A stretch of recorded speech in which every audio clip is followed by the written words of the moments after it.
why there is no fictional character like Zoro? Zoro is the generic, cool, badass fighter of the Straw Hat crew. Or at least, that's the one-dimensional archetype that people often incorrectly pigeonhole him into.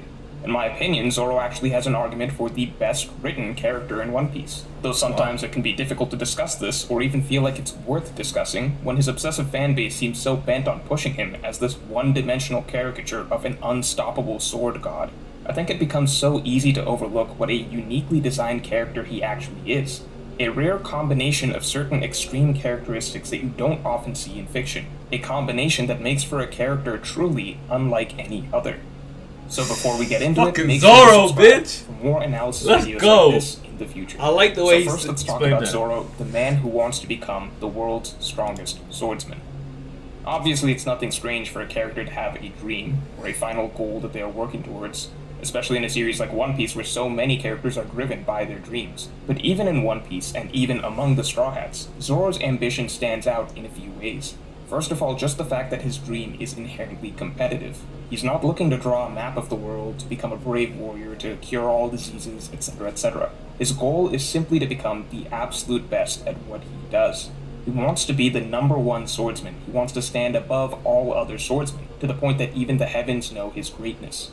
Zoro's dream alone makes him an almost inherently captivating character, as he carries the heavens knows his greatness.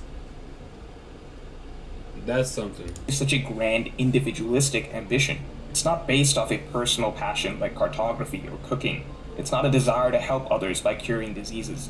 Rather, it is a pure individualistic drive to surpass every single other swordsman in the world. The only other Straw Hat with a somewhat similarly competitive dream is Luffy, in that becoming the king of the pirates inherently means surpassing all other would-be kings to become the greatest. However, a key difference is that I feel that for Luffy, it has been implied that becoming Pirate King is more so a means to an end. What Luffy truly wants is to become the freest man on the sea. That is what he views the Pirate King as, and an important distinction is the origin of how that dream came about for him. There's a lot we can infer from Luffy's backstory as to why he developed this goal. It seems like the allure of becoming Pirate King started with wanting to gain respect from Shanks, and was likely then given new meaning through his experiences with the Goa Kingdom, the Great Terminal, and Sabo's death.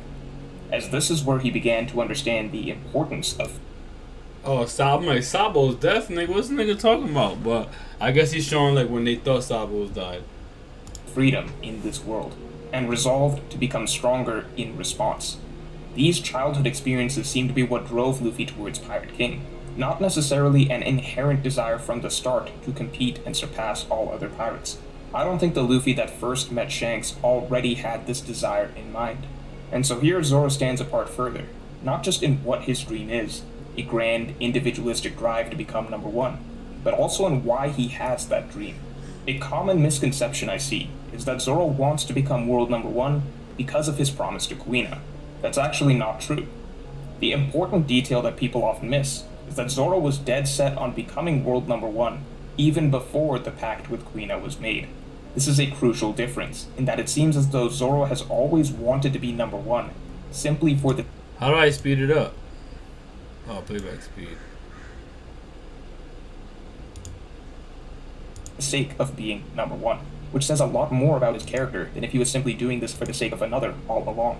I think especially in the medium of manga and anime, we get so used to this trope of characters wanting to achieve some goal for the sake of a friend, or to become the strongest to protect the people they love, or so that they will be acknowledged, or some other childhood backstory that sets their determination to become the best. And of course I'm not saying there's anything wrong with writing a formative experience that gives the basis for a character's motivation, but it is also extremely refreshing to read about a character like Zoro, who genuinely is driven to be #1, because that is simply who he is. That's why I feel like I like Ohara more, because I feel like right now, like, he's kind of just going over the same points a million times.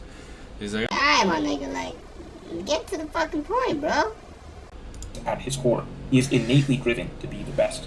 The reality is that someone like Michael Jordan didn't have some tragic backstory that made him want to be #1 and absolutely dominate his competition. That's just who he was, a man obsessed with becoming the best because he wouldn't accept anything less. That's how almost all actual competitors are outside of the manufactured world of manga cliches, which makes Zoro such a breath of fresh air, that it really feels like we're reading the story of a man who has just always had a personal goal of being the best, and won't accept anything less, because that's who he is.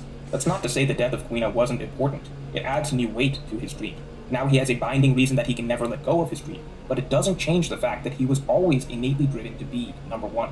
It's the perfect way to add depth to Zoros' motivation without changing who the character is at his core. So just looking at what Zoros Dream is and why he has it, we can already see an interesting character concept beginning to emerge. But what really makes him feel like such a larger-than-life figure is how bad he wants it. Zoros need to achieve his dream, and the lengths he will go to for it are simply incomparable, and this can easily be demonstrated by his first defining scene in the story, the duel with Mihawk.